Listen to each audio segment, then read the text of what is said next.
Welcome to The Explainer. You know, if you've ever had that nagging back pain, it's so easy to just write it off. But what if that ache is hiding a much more serious danger? Today, we're pulling back the curtain on the so-called slipped disc, based on some really critical advice from a traditional doctor. So, let's just dive right in with a question. You feel that ache, maybe that pain radiating down your leg, and you think, it's just a slipped disc. I'm just getting older. But what if that's not the whole story? What if your body is trying to send you a message you really need to hear?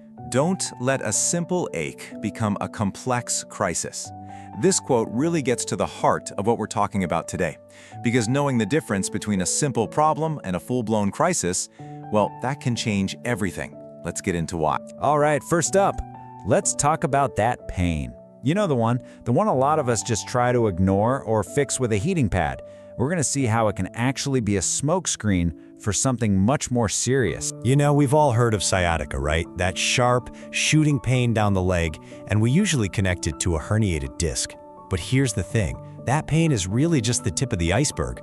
The real danger isn't the pain itself, it's the intense pressure that bulging disc is putting on your spinal nerves. Okay, this brings us to something absolutely crucial. There are three, you could call them silent signals that your body might be sending you. These tell you that the problem is getting worse and that you need to pay attention, like right now. See, as that nerve compression gets worse, the symptoms can change. It might start with what are called neurological deficits, which sounds technical, but it just means you might feel a weird weakness in your leg, or you find yourself tripping more often. From there, it can move to numbness in some very specific areas, and then, finally, to changes in bladder or bowel control. Let's zoom in on that second stage. Okay, this is a term I think everyone should learn. Saddle anesthesia. It's pretty straightforward. It's numbness in the exact spots that would touch a saddle if you were riding a horse. Your inner thighs, your buttocks. Since the nerves in your lower back control all the feeling there, losing that sensation, even if it's just a strange tingling, is a huge warning sign that those nerves are getting squeezed hard. So let's be crystal clear about this. Feeling your leg get weaker and weaker, getting numbness in that saddle area, or noticing any changes with your bladder, these are not just normal signs of getting older. They are massive red flags. It's your body telling you a nerve is in trouble, and it's time to get some medical advice. And that leads us to the most critical part of this entire explainer.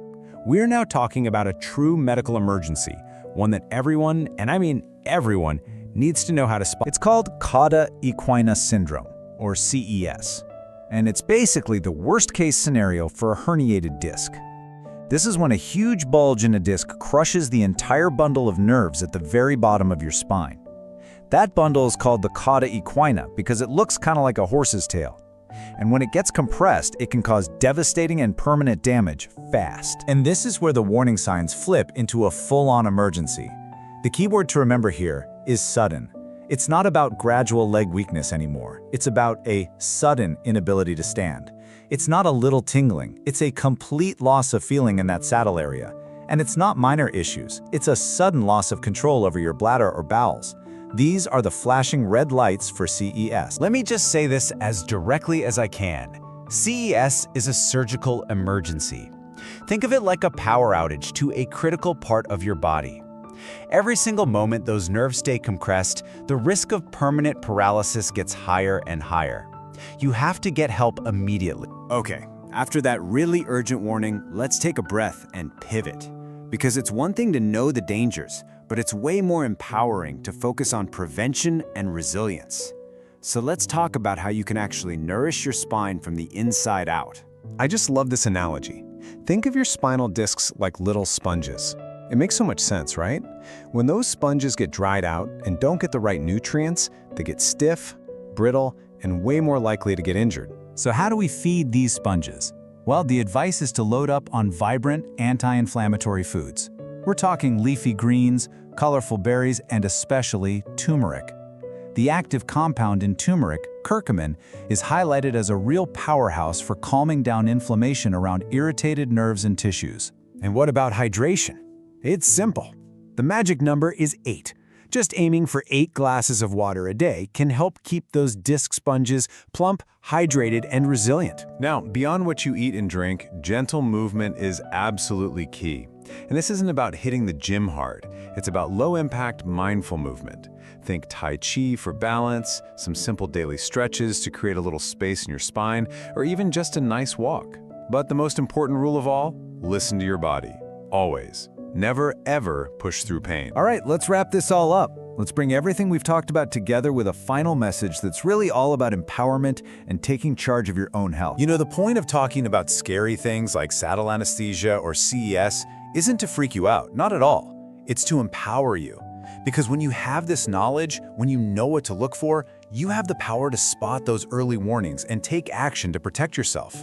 And really, that's what this is all about in the end. Taking care of your spine isn't just about dodging pain today. It's an investment in your future.